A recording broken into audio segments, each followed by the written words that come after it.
Gagasan utama tentang Tuhan itu sendiri hanyalah produk dari imajinasi manusia. Saya juga tidak melihat bagaimana konsep Tuhan yang Maha Kuasa itu bisa membantu kita memahami dunia dengan lebih baik.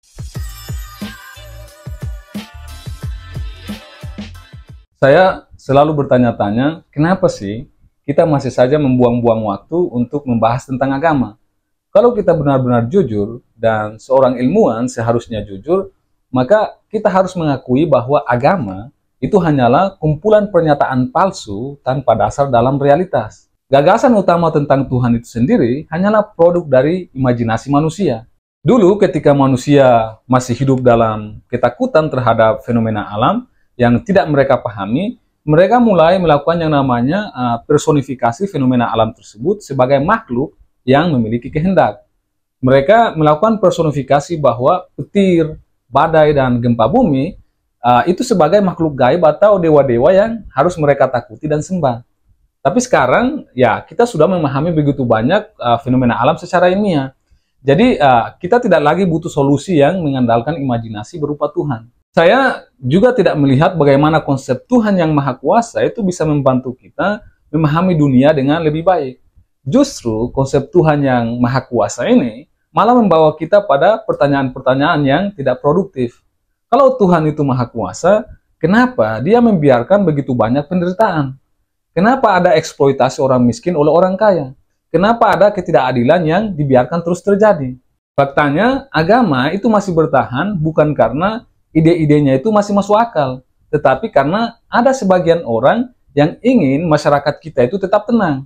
Karena orang-orang yang tenang dan pasrah itu lebih mudah diatur daripada mereka yang marah dan kecewa. Orang-orang yang pasrah itu ya lebih mudah dieksploitasi. Agama dalam banyak hal itu hanyalah semacam candu yang membuat negara bisa terus terlena dalam ilusi, menutup mata terhadap ketidakadilan yang terjadi di depan mereka. Maka tak heran jika ada hubungan erat antara negara dan institusi agama seperti gereja. Keduanya itu sama-sama butuh ilusi tentang balasan Tuhan, entah itu di dunia maupun di akhirat kelak, agar orang-orang tidak memberontak terhadap ketidakadilan.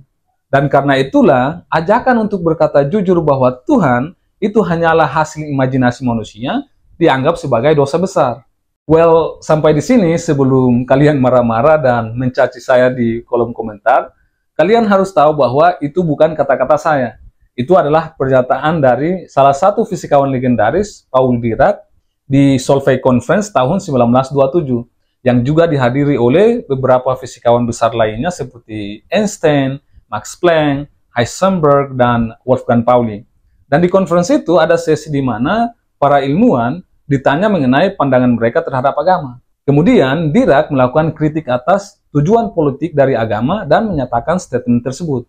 Nah, saat Dirac melontarkan kritik setajam itu, Wolfgang Pauli yang dulunya dibesarkan dalam lingkungan Katolik yang taat, dia hanya terdiam dan memperhatikan dengan saksama. Ketika akhirnya ditanya pendapat Wolfgang Pauli tentang pandangan Dirac, Pauli hanya tersenyum dan berkata sambil bercanda, "Baik, saya akan katakan bahwa teman kita, Dirac, itu juga beragama, dan firman pertama agamanya adalah tiada Tuhan, dan Paul Dirac adalah nabinya."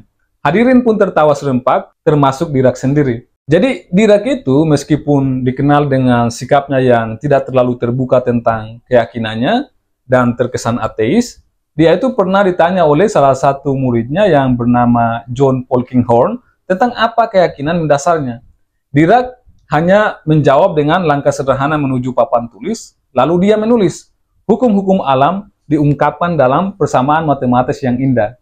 Jadi bagi Dirac, keindahan hukum alam adalah fondasi dari keyakinannya yang lebih mendalam. Well, tentu saja pandangan Dirac ini hanyalah salah satu dari sekian banyak perspektif terhadap agama, yang tentu saja bersifat subjektif. Tidak ada keharusan bagi kita untuk mengikuti pandangan Dirac. Anda masih bisa menjadi seorang ilmuwan yang hebat, atau hanya sekedar penikmat sains sambil tetap percaya pada Tuhan. Jangan menganggap bahwa dengan belajar sains atau menjadi seorang ilmuwan itu tidak serta-merta membuat seorang menjadi ateis. Faktanya, masih banyak ilmuwan besar di dunia yang tetap memiliki keyakinan spiritual sembari berkontribusi dalam perkembangan ilmu pengetahuan. Yang jelas, mereka itu membedakan antara sains yang berbasis metode empiris dan wilayah agama yang bersandar pada keyakinan dan nilai-nilai spiritual.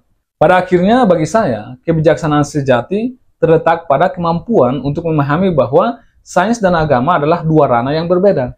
Sains itu mengajarkan kita tentang bagaimana alam semesta bekerja, sementara agama mungkinnya itu memberikan kita makna dan tujuan dalam menjalani hidup. Oke, cukup sekian. Saya Muin Banyal. Salam apapun itu untuk ilmu pengetahuan dan minal aidin wal faizin. Mohon maaf lahir dan batin.